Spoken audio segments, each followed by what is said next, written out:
Dear student, BSc part second botany के first paper taxonomy and embryology of angiosperm में इससे पहले के ई लेक्चर्स में टेक्सोनॉमी का जो पोर्शन था उसको कंप्लीट कर दिया गया है। टेक्सोनॉमी में आपको क्लासिफिकेशन, नॉमनक्लेचर, इसके अलावा टेक्सोनॉमिकल एड क्या होती हैं, टेक्सोनॉमिक लिटरेचर्स के बारे में, और जितनी भी फैमिलीज हम जो कोर्स में थी अपने, मोनोकॉट फैमिलीज, डाइकॉट फैमिलीज, और इससे रिलेटेड जो टर्मिनोलॉजी, साइंटिफिक लैंग्वेज हम किसी भी फैमिली को या फ्लावर को डिस्क्राइब करने के काम में लेते हैं, वो आपको कंप्लीट बता दिया गया है।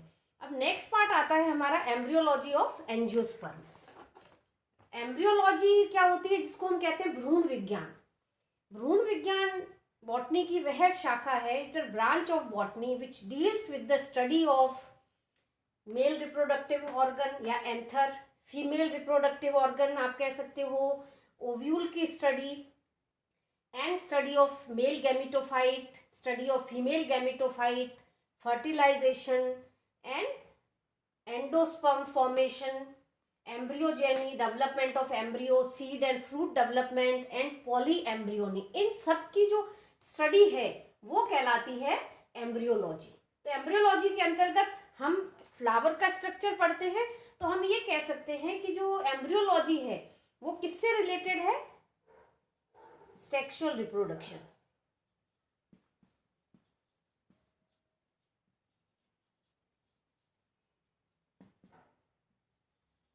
लैंगिक जनन से।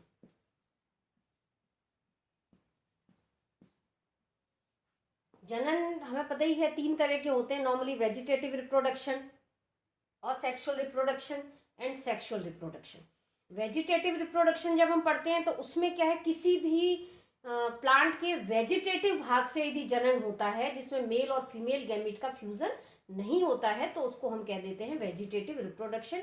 असेक्सुअल रिप्रोडक्शन में नॉर्मली जो रिप्रोडक्शन है वो स्पोर्स के द्वारा होता है, मेल और फीमेल गैमेट का फ्यूजन नहीं होता है। जबकि sexual reproduction is the highly advance type of reproduction, जिसमें मेल और फीमेल रिप्रोडक्टिव ऑर्गन का निर्माण होता है और उनके अंदर मेल और फीमेल गैमेट्स बनते हैं जिनका फ्यूजन होता है, और उसके फ्यूजन से जाइगोट का निर्माण होता है और जाइगोट से एम्ब्रियो का फॉर्मेशन होता है। तो इस जितने भी एंजियोस्पर्मिक प्लांट हम पढ़ते हैं इनके अंदर नॉर्मली ये जो पूरा एम्ब्रियोलॉजी है वो रिलेटेड है सेक्सुअल रिप्रोडक्शन से। नॉर्मली एंजियोस्पर्मिक जितने भी प्लांट हैं इनके अंदर प्लांट बॉडी स्पोरोफिटिक होती है। स्पोरोफिटिक का मतलब ये होता है बीजाणु उद्भिद।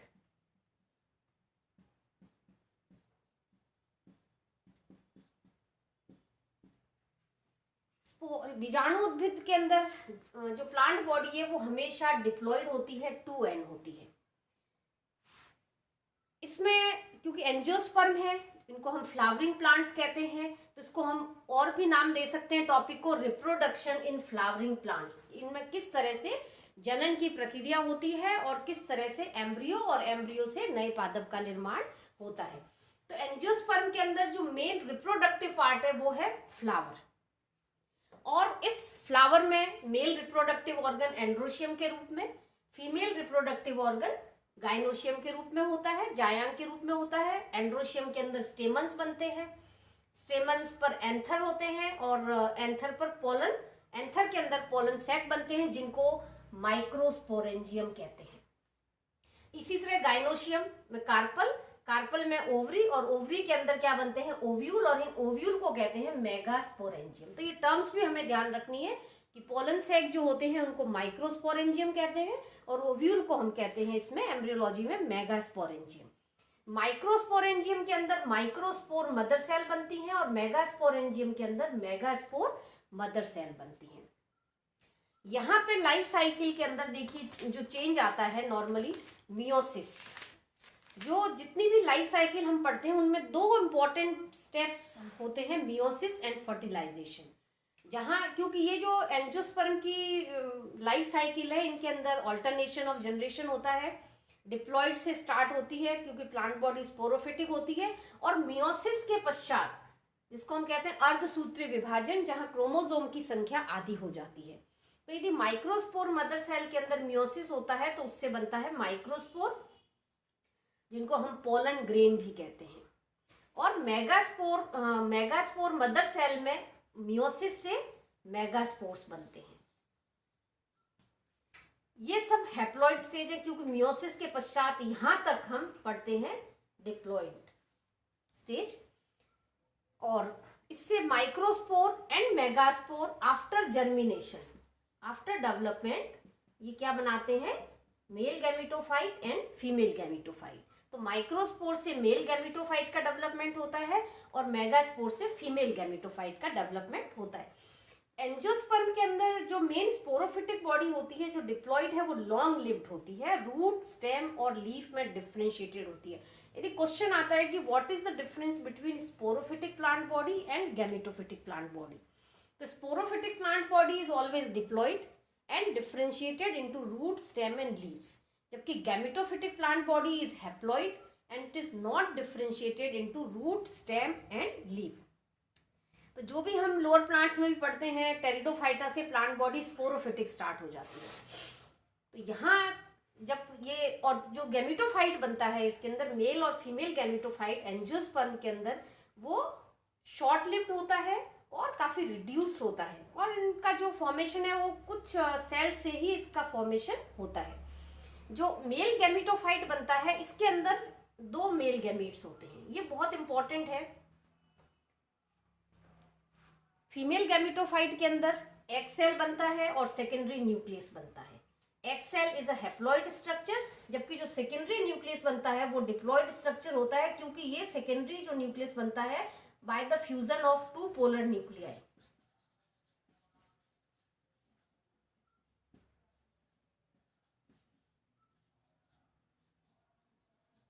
इसलिए ये डिप्लॉइड स्ट्रक्चर होता है। अब माइक्रोस्पोर के अंदर जो 2 मेल गैमीट बनते हैं, यहाँ पे देखिए बहुत इंपॉर्टेंट स्टेज स्टार्ट होती है फर्टिलाइजेशन। तो मैंने बताया 2 इंपॉर्टेंट स्टेजेस होती हैं लाइफ साइकिल के अंदर, meiosis and second one is fertilisation, निषेचन की क्रिया। फर्टिलाइजेशन में क्या होगा, जो 2 मेल गैमीट हैं दोनों ही एक्टिव होते हैं, तो इसमें जो एक मेल गैमीट है वो फ्यूज होता है एग सेल के साथ में। 1 male gamete fuses with egg cell and form zygote. Normal जो प्रोसेस होता है कि मेल और फीमेल गैमीट का फ्यूजन होता है और जाइगोट का फॉर्मेशन होता है, और इस प्रक्रिया को हम कहते हैं सिनगेमी या संयुग्मन। अब क्वेश्चन ये है कि दूसरे मेल गैमीट का क्या होगा। जो दूसरा मेल गैमीट होता है एंजियोस्पर्म के अंदर, वो second male gamete is fuses with secondary nucleus. जो मैंने बताया कि सेकेंडरी न्यूक्लियस कैसे बनता है, by the fusion of 2 polar nuclei, इसलिए डिप्लॉइड स्ट्रक्चर है। तो यहाँ पर तो क्या होगा, egg cell is haploid structure and male gamete is also a haploid structure, ठीक है। तो 2 एन का फ्यूजन जब होगा तो जाइगोट बनेगा, और जाइगोट कैसा होगा, डिप्लॉइड। लेकिन जो सेकेंड मेल गैमीट का फ्यूजन किससे होता है, second male gamete is itself is a haploid structure, जबकि जो सेकेंडरी न्यूक्लियस है वो डिप्लॉइड स्ट्रक्चर है, और इससे बनता है प्राइमरी एंडोस्पर्म न्यूक्लियस, जो कि एक ट्रिप्लॉइड स्ट्रक्चर है 3n। इस प्रोसेस को, क्योंकि एक बार ऑलरेडी फर्टिलाइजेशन हो चुका है और सेकेंड मेल गैमीट जो सेकेंडरी न्यूक्लियस से फ्यूज होता है वो ऑलरेडी फ्यूज स्ट्रक्चर है, तो इस प्रक्रिया को हम कहते हैं double fertilisation, द्विनिषेचन।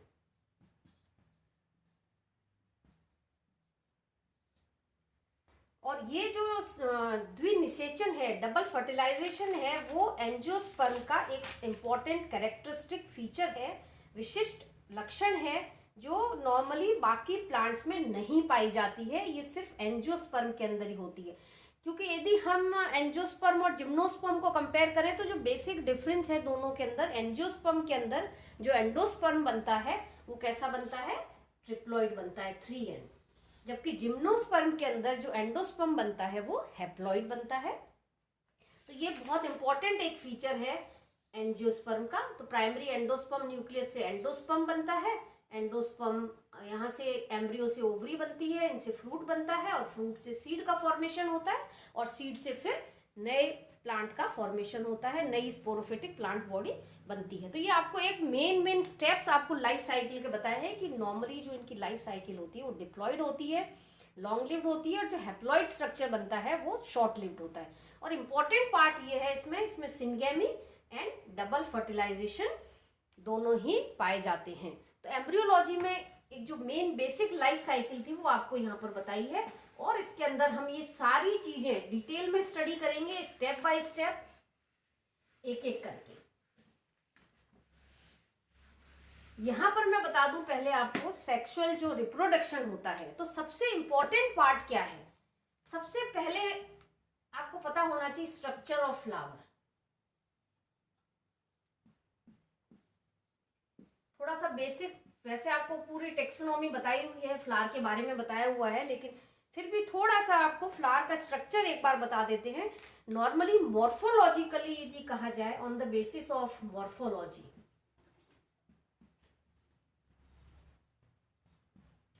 Flower is a क्या है, मॉडिफाइड शूट, रूपांतरित प्ररोह। अब क्वेश्चन ये है, व्हाट इज शूट। शूट क्या होता है। शूट आप कह सकते हो जो भी पार्ट भूमि के ऊपर होता है,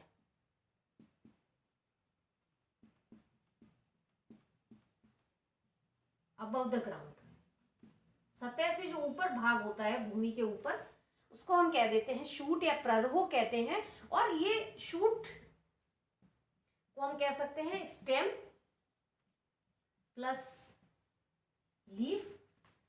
वैसे तो स्टेम आता है, स्टेम पर लीफ लगी होती है, तो उसको हम एक कॉमन नेम यूज करते हैं इसके लिए, शूट या प्ररोह। स्टेम भी हो सकता है, ब्रांचेज हो सकती हैं, लीफ है, वैसे तो पूरा जो पार्ट है, ब्रांचेज आती हैं, फ्लावर फ्रूट सब शूट का ही पार्ट है। तो हम कहते हैं flower is a modified shoot, रूपांतरित प्ररोह है। तो इसके अंदर जो स्टेम है वो क्या बनाता है, फ्लावर का पेडिसिल, व्रंत। इसको हम कहते हैं जो व्रंत बनता है पुष्प का, वो स्टेम का मॉडिफिकेशन है।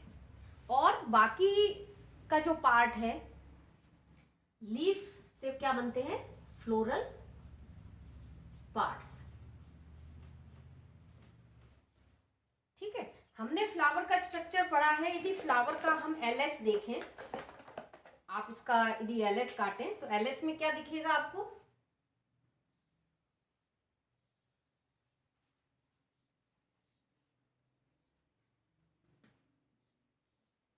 नीचे फ्लोरल एक्सिस,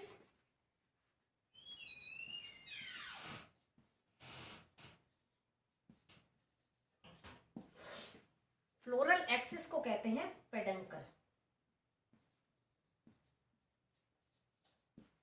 पेडंकल के ऊपर वाला भाग कहलाता है पेडिसिल। ठीक है, पेडिसिल के ऊपर जो थोड़ा सा स्वलन पार्ट है, फूला हुआ भाग होता है, उसको कहते हैं थैलेमस।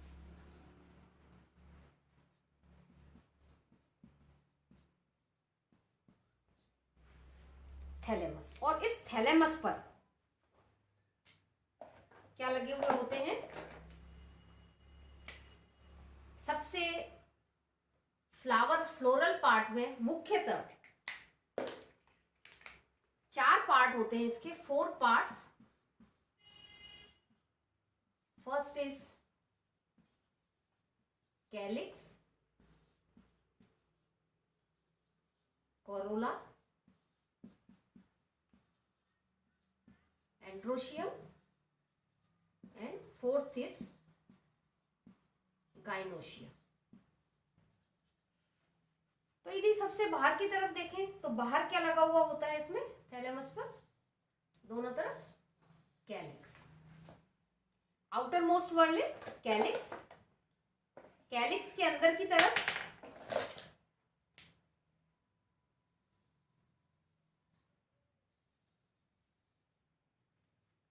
कलर्ड पार्ट होता है, कोरोला, और कोरोला के अंदर की तरफ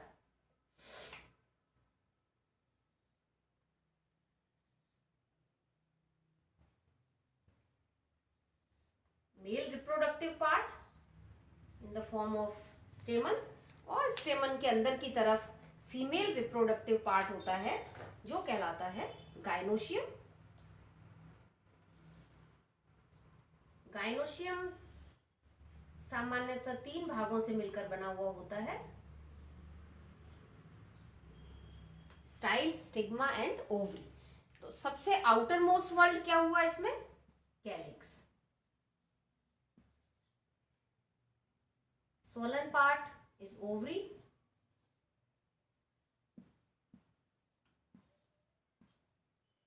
स्ट्रेट पार्ट है स्टिग्मा, स्टाइल, और ऊपर का जो पार्ट होता है that is stigma which help in the pollination. यहाँ स्पोर्स, पोलन ग्रेन्स आकर अटैच होते हैं, जर्मिनेट होते हैं और ओव्यूल तक पहुंचते हैं। Second word Corolla, and third part is स्टेमन। तो ये यदि फ्लावर का डायग्राम देखें, फ्लोरल पार्ट्स यदि देखें, they are the modification of leaf. 4 part होते हैं कैलिक्स। कैलिक्स की पता ही है अपने को, एक यूनिट को हम कहते हैं सेपल। कोरोला की एक यूनिट को हम कहते हैं पेटल। एंड्रोशियम स्टेमन पुंकेसर से मिलकर बनता है। स्टेमन के स्ट्रक्चर के अंदर एंथर लोब होते हैं, फिलामेंट होता है और कनेक्टिव होता है, और गाइनोशियम के अंदर कार्पल पाए जाते हैं। अब ये जो 4 पार्ट हैं इसके, इन 4 पार्ट में से जो 2 पार्ट हैं outer two whorl, calyx and corolla. Calyx और कोरोला जो फ्लावर है उसके एसेसरी वर्ल्ड है,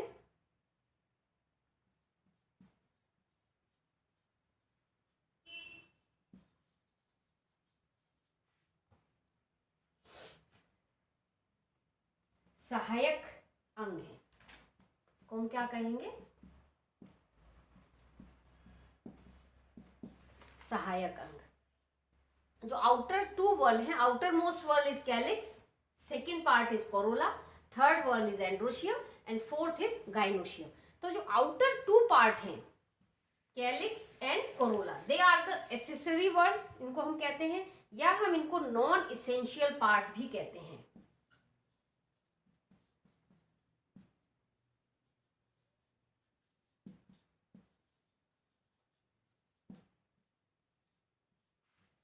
ऐसा नहीं है कि इनका यूज नहीं है। कैलिक्स क्या करते हैं? Calyx they help in protection. आपने देखा होगा बर्ड कंडीशन में जब फ्लावर होता है तो बाहर का जो ग्रीन पार्ट होता है वो ही उस फ्लावर को प्रोटेक्ट करता है, उसको बचाता है। और जो कोरोला है, सेकेंड जो पार्ट होता है, वो हेल्प करता है पॉलिनेशन के अंदर। परागण में, क्योंकि ये जो पार्ट है इसका वो रंगीन होता है, कलर्ड होता है, तो कलर्ड होने के कारण क्या, बहुत सारे इंसेक्ट्स वगैरह अट्रैक्ट होते हैं और पोलन ग्रेन्स पर आकर बैठते हैं, और वो एक फ्लावर से दूसरे फ्लावर पर या स्टिग्मा, उसी फ्लावर के स्टिग्मा पर जाकर बैठते हैं और ये पॉलिनेशन में हेल्प करते हैं। अब जो नेक्स्ट 2 पार्ट है इसके, androecium and gynoecium, they are the essential part of flower.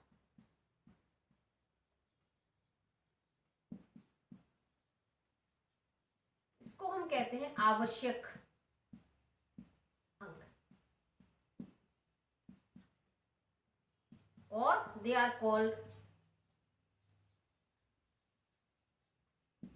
Reproductive whorl, जनन भाग। क्योंकि हमने पहले ही कहा था कि जो एम्ब्रियोलॉजी है वो किससे संबंधित है? रिप्रोडक्शन से, सेक्सुअल रिप्रोडक्शन से। तो ये जो दोनों पार्ट है इसके, एंड्रोशियम और गाइनोशियम, ये जनन में सहायक होते हैं, इसलिए हम इनको एसेंशियल वर्ल्ड कहते हैं। और जो कैलिक्स और कोरोला हैं वो उनको प्रोटेक्ट करते हैं, पॉलिनेशन में इनडायरेक्टली हेल्प करते हैं, रिप्रोडक्शन में, तो इनको हम नॉर्मली एसेसरी वर्ल्ड कहते हैं या नॉन एसेंशियल वर्ल्ड कहते हैं। तो जो दो मेन पार्ट है एंड्रोशियम और गाइनोशियम, इनकी डिटेल स्टडी हम एम्ब्रियोलॉजी के अंतर्गत इसको हम करेंगे। इसके बाद जो अब हमें डिटेल में क्या पढ़ना है, एंड्रोशियम, स्टेमन का स्ट्रक्चर, स्टेमन्स क्या होते हैं, उनका स्ट्रक्चर किस प्रकार का होता है, किस तरह से स्टेमन्स के अंदर पोलन ग्रेन्स का डेवलपमेंट होता है, पोलन ग्रेन से कैसे फीमेल गैमिटोफाइट बनते हैं, फिर फीमेल गैमीट्स कैसे बनते हैं, ऐसे ही गाइनोशियम के अंदर ओव्यूल का निर्माण कैसे होता है, ओव्यूल से आगे एम्ब्रियो सैक किस तरह से बनता है, फीमेल गैमिटोफाइट हम कहते हैं एम्ब्रियो सैक को, भ्रूण कोश भी कहते हैं जिसको, किस तरह से इसका फॉर्मेशन होता है, और आगे ये कंप्लीट आपको पहले लाइफ साइकिल बताइए किस तरह से आगे इनका डेवलपमेंट होता है। तो हम इन दो पार्ट के बारे में डिटेल में पढ़ेंगे, एंड्रोशियम और गाइनोशियम के बारे में। यहाँ थोड़ी सी इंपॉर्टेंट जो चीज है इंट्रोडक्शन में आपको बता देती हूँ, कुछ साइंटिस्ट की डिस्कवरी जो कि एम्ब्रियोलॉजी में काफी हेल्पफुल रही है, बहुत ही ज्यादा। तो सबसे पहले इसमें नाम आता है, ऐसे तो बहुत सारे नाम है, थियोफारेस्टस का नाम भी आता है, लीवनहॉक का भी नाम आता है क्योंकि इन्होंने माइक्रोस्कोप की डिस्कवरी की थी, फिर ग्रीव का नाम भी आता है कि इनमें स्टेमन्स जो है फ्लावर के मेल रिप्रोडक्टिव ऑर्गन होते हैं और ओवरी को फ्रूट में कन्वर्ट करने में हेल्प करते हैं। लेकिन मैं यहाँ पे जो सबसे इम्पोर्टेंट डिस्कवरी है, हम सबसे पहले नाम लेंगे यहाँ पे एमिसी का। एमिसी इन 1824, ये एक इटली के वैज्ञानिक थे। इन्होंने they discovered the formation of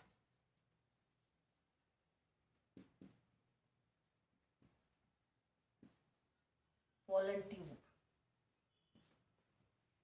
पराग नलिका के बनने की खोज की थी।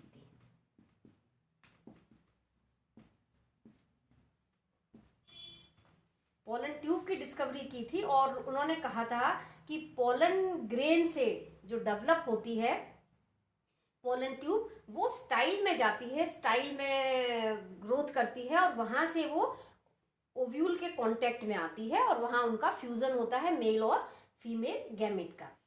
इसके बाद सेल थ्योरी का डिस्कवरी की स्लाइडेन एंड स्वान ने, लेकिन इसमें दूसरा नाम मैं आपको बताऊंगी स्ट्रेसबर्गर का।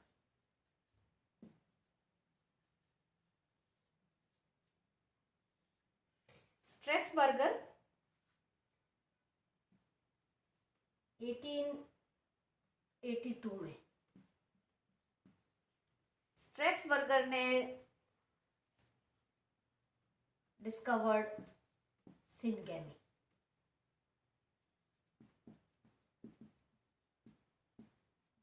संयुग्मन की खोज की थी। सिनगेमी क्या होता है, fusion of male and female gamete, नर और मादा युग्मक का संयुग्मन होना। और इसके उपरांत क्या बनता है, जब नर और मादा युग्मक का फ्यूजन होता है तो जाइगोट का निर्माण होता है और जाइगोट से क्या बनता है, एम्ब्रियो का फॉर्मेशन होता है। इसके बाद नर, अब आपको मैंने लाइफ साइकिल में बताया था कि मेल गैमीटोफाइट के अंदर दो मेल गैमीट बनते हैं जिसमें एक मेल गैमीट का फ्यूजन होता है, फीमेल गैमीट है, ओव्यूल के साथ में जाइगोट बनता है, और दूसरा जो इसको हम कहते हैं प्रक्रिया को सिनगेमी। और जो दूसरा मेल गैमीट बनता है उसका क्या होता है, उसके बारे में बताया था नवांशिन ने।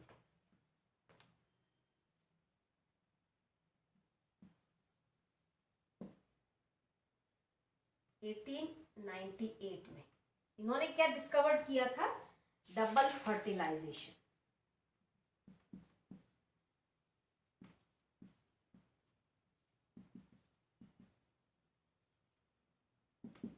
ये बहुत इंपॉर्टेंट एक डिस्कवरी हुई थी नवांशिन द्वारा, उन्होंने डबल फर्टिलाइजेशन की खोज की थी और ये बताया था कि एक जो फीमेल गैमीट मेल गैमीट है वो तो फीमेल गैमीट के साथ में फ्यूज होकर जाइगोट बना लेता है, एंड जो सेकंड मेल गैमीट है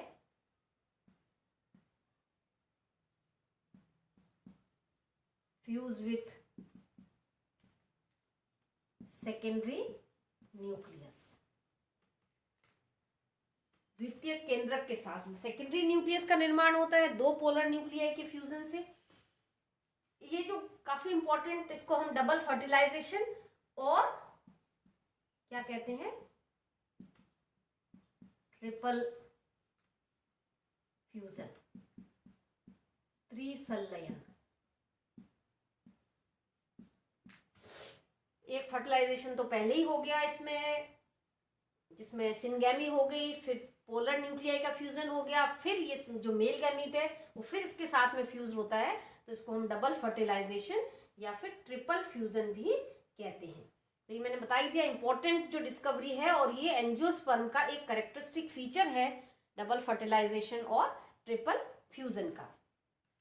इसके बाद मैं एक इंडियन साइंटिस्ट की हम बात करेंगे। यहाँ पे एक नाम मैं आपको और बताऊंगी इसमें,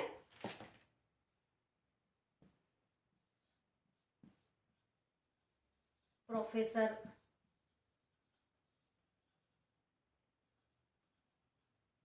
पंचानन माहेश्वरी, इनको पी माहेश्वरी भी कहते हैं शॉर्ट में। जयपुर से बिलोंग करते थे, राजस्थान के ही थे, दिल्ली यूनिवर्सिटी में प्रोफेसर थे एम्ब्रियोलॉजी के, और इनको हम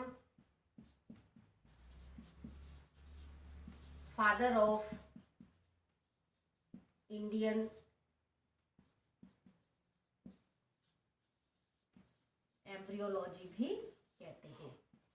ये नाम हमको याद रखना है, professor P Maheshwari, father of Indian embryologist, और इन्होंने एम्ब्रियोलॉजी के क्षेत्र में बहुत काम किया, और इन्होंने अपनी जो बुक है an introduction to the embryology of angiosperm book publish करवाई थी।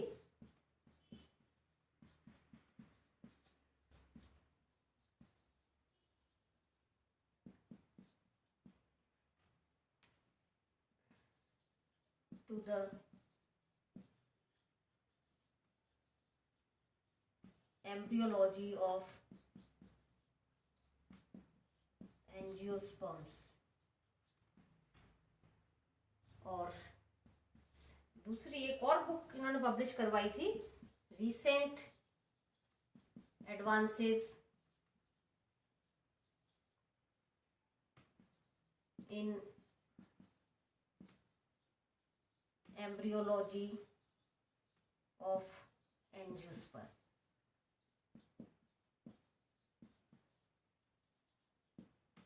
पहली बुक जो थी introduction to the embryology of angiosperm, ये 1950 में पब्लिश की थी, और जो सेकंड बुक थी 1963 में। तो इनका भी काफी योगदान है पी माहेश्वरी का इसमें।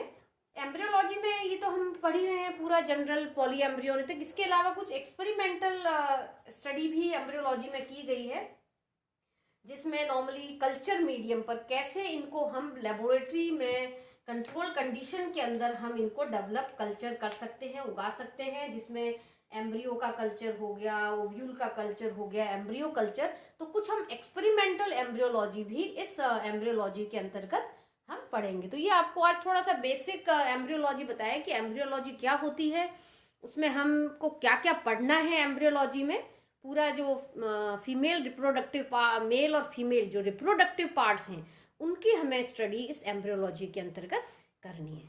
Thank you.